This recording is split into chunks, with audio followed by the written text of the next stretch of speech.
بھی جو لوگ اپنے مال دن رات خاموشی سے بھی اور اعلانیہ بھی خرچ کرتے ہیں وہ اپنے پروردگار کے پاس اپنا ثواب پائیں گے اور نہ انہیں کوئی خوف لاحق ہوگا نہ کوئی غم پہنچے گا۔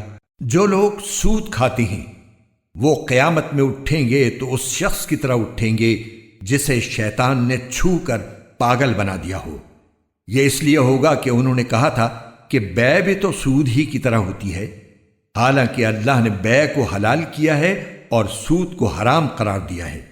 لہذا جس شخص کے پاس اس کے پروردگار کی طرف سے نصیحت آ گئی اور وہ سودی معاملات سے باز آ گیا تو ماضی میں جو کچھ ہوا وہ اسی کا ہے، اور اس کی باطنی کیفیت کا معاملہ اللہ کے حوالے ہے۔